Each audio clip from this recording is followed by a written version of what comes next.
Quality और consistent performance के लिए सिर्फ सिल्वर पंप्स एंड मोटर्स, नाम याद रखना।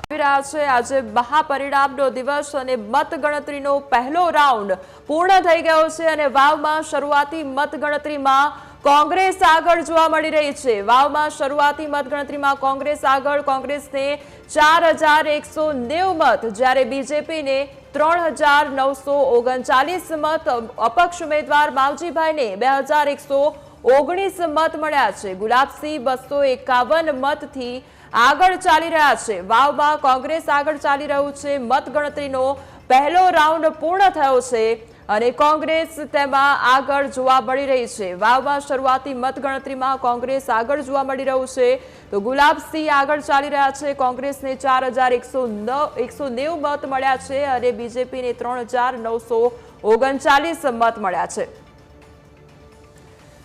તો હર્ષભાઈ, સૌથી પહેલા તો આ તમારા માટે ખૂબ સારા સમાચાર કે ગુલાબસિંહ 251 મતથી આગળ ચાલી રહ્યા છે અને જે પહેલો રાઉન્ડ મતગણતરીનો પૂર્ણ થયો છે તેમાં કોંગ્રેસ આગળ ચાલી રહી છે, એટલે આપને તો ખૂબ ખુશી થઈ રહી હશે અને કદાચ આવનારા સમયમાં જેમ જેમ સમય વીતતો જશે કદાચ પરિણામોમાં પરિવર્તન પણ જોવા મળી શકે છે અને કદાચ આજ જે ખુશી છે એ આવનારા સમયમાં પણ જોવા મળી શકે છે। સૌથી પહેલા તો આપની તો આજે મહાપરિણામની જાહેરાત થશે અને કોણ આખરે બાજી મારે છે તે જોવાનું રહેશે। ત્યારે વાવની સૌથી પહેલા વાત કરીએ અને વાવમાં કોનો વટ જામશે તે જોવાનું રહેશે, કારણ કે સૌ કોઈની નજર જે છે તે બેઠક પર રહેલી છે, કારણ કે બેઠક પર ત્રિપાંખીયો જંગ જોવા મળી રહ્યો છે। એક તરફ સમાજનું એટલું વર્ચસ્વ, બીજી તરફ એ ગ્રાઉન્ડ લેવલની કામગીરી ઉમેદવારોની, અને તેને જોતા સવાલ સૌથી મોટો એ થાય કે આખરે આ મેદાન કોણ મારશે। અમારા સંવાદદાતા જયેશ વાવ ખાતે હાજર છે। વાવ ખાતે અત્યારે કયા પ્રકારનો માહોલ જયેશ જોવા મળી રહ્યો છે? મતગણતરીની શરૂઆત હવે અને તે પહેલા કયા પ્રકારનો માહોલ જોવા મળી રહ્યો છે? આખરે શું લાગી રહ્યું છે કે આવનારું ભવિષ્ય આપણને શું બતાવશે વાવમાં?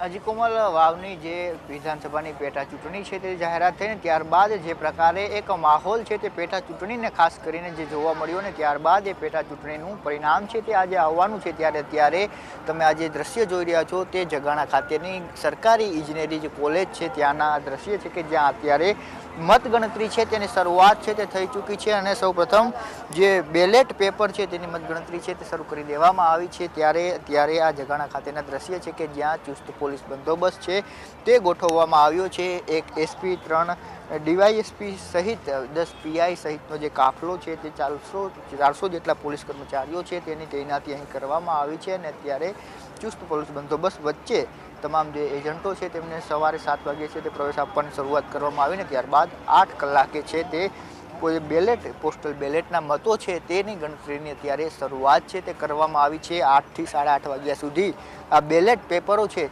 તેની મતગણતરી છે તે કરવામાં આવશે ને ત્યારબાદ જે ઈવીએમ છે કે જ્યાં પ્રજાજનોએ જે જનતા છે તેને પોતાનો જનાદેશ છે આપ્યો છે, એ જનાદેશ છે તે આવવાની શરૂઆત થશે। 8:30 કલાકે ઈવીએમની જે પેટીઓ છે તે ખુલશે ને ત્યારબાદ 23 જેટલા જે રાઉન્ડ છે તે રાઉન્ડ પ્રમાણે છે તે મતગણતરી થવાની છે। ત્યારે જે ઇજનેરી કોલેજ છે તેની બહારના દ્રશ્યો છે કે જ્યાં ઉમેદવારો છે તે પણ 9 વાગ્યા બાદ આવવાની શરૂઆત છે તે થવાની છે। ત્યારે વાત કરવામાં આવે તો જે પ્રકારે મતદાન છે તે થયું છે અને 70% જેટલું છે તે મતદાન થયું છે। જે ગત ચૂંટણીમાં મતદાન થયું હતું તેના કરતાં આ વખતે છે તે વધુ જે મતદાન છે તે થયું છે। ત્યારે એ માનવામાં આવે છે કે જે સ્વાભાવિક છે એ પ્રકારે લોકો માનતા હોય છે કે જ્યારે વિધાનસભાની ચૂંટણી આવતી હોય છે ત્યારે જે મતદાન થતું હોય છે એટલે ઉત્સાહ છે તે મતદારોમાં પેટા ચૂંટણી સમયે નથી જોવા મળતો, પરંતુ વાવ અને ખાસ કરીને બનાસકાંઠા જિલ્લો છે તે એક અલગ રીતે છે પોતાની રાજનીતિ માટે જાણીતો છે અને એ અસર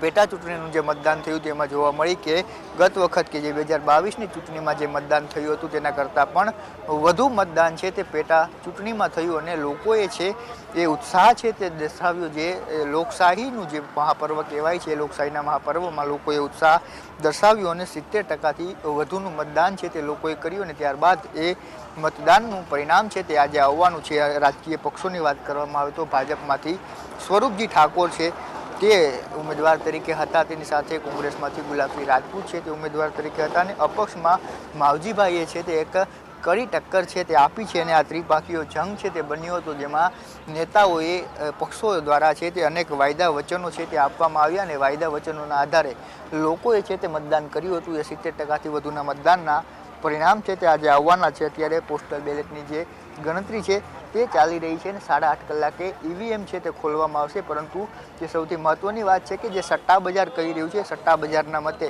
ભાજપ છે તે જીત માટે ફેવરિટ છે અને તેમનો 40 પૈસા જેટલો ભાવ છે તે ભાજપના ઉમેદવાર સ્વરૂપજી ઠાકોરનો ચાલી રહ્યો છે. ગુલાબસિંહ રાજપૂતનો 60 પૈસા ભાવ છે તે ચાલી રહ્યો છે. તો માવજી પટેલ છે તે અત્યારે 1 રૂપિયાને વધારે ચાલી રહી છે. અત્યારે જે ઠાકરસિંહ છે તે અહીં પહોંચ્યા છે અને જે પ્રકારે દ્રશ્ય છે તે જોઈ શકાય છે કે હવે એક બાદ એક જે ઉમેદવારો છે તે આવવાની શરૂઆત થઈ છે, નેતાઓ છે તેમના આવવાની શરૂઆત થઈ છે અને ઠાકરસિંહ રબારી છે તે અત્યારે અહીં પહોંચ્યા છે અને જે પ્રકારે અહીં દ્રશ્યમાં છે તે જોઈ શકાય છે કે એક બાદ એક નેતાઓ છે તે અહીં પહોંચી રહ્યા છે અને જે પ્રકારે પોલીસ બંદોબસ્તની વાત કરવામાં આવે તો ચુસ્ત પોલીસ બંદોબસ્ત છે તે ગોઠવવામાં આવ્યો છે. મતદાન કેન્દ્ર જે મતગણતરી કેન્દ્ર છે તેની બહાર જે લોકો છે તે ન પ્રવેશે તે માટે એક તરફનો રોડ છે તે બંધ કરવામાં આવ્યો છે અને એસપી સહિતના જે અધિકારીઓ છે તે અહીં પહોંચ્યા છે અને 400થી વધુ પોલીસ કર્મચારીઓ છે તેની તૈનાતી અહીં કરવામાં આવી છે. હવે થોડી જ વારમાં જે ઉમેદવારો છે તેઓ પણ અત્યારે મતગણતરી કેન્દ્ર છે ત્યાં પહોંચવાના છે. ત્યારે આ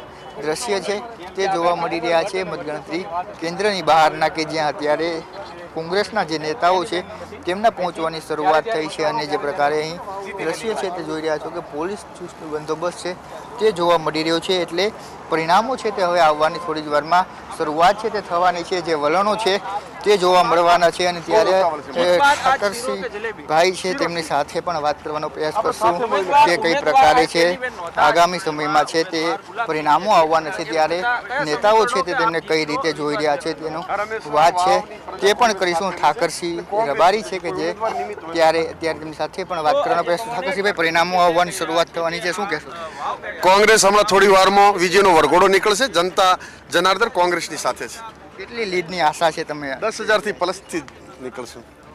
ચોક્કસથી તો કોંગ્રેસના જે ઠાકરસિંહ રબારી છે નેતા, તેઓ કોંગ્રેસની જીતની આશા છે તે વ્યક્ત કરી રહ્યા છે અને 10,000થી વધુની લીડથી કોંગ્રેસ જે જીતી રહ્યું છે તે વાત કરી રહ્યા છે. તો સાથે જે વરઘોડો છે તે નીકળવાની પણ શરૂઆત છે તે થવાની છે તમે આગાહી કરી છે અને સાથે એ વાત પણ મહત્વની છે કે ગઈકાલથી કોંગ્રેસના કેટલાક સોશિયલ મીડિયા પેજમાં પણ એ વાત અને વરઘોડાના રૂટ છે તે ફરી રહ્યા છે. તેવામાં ઠાકરસિંહ રબારી દ્વારા એ દાવો કરવામાં આવ્યો છે કે 10,000ની વધુ લીડથી કોંગ્રેસના ઉમેદવાર ગુલાબસિંહ એ જીતી રહ્યા છે.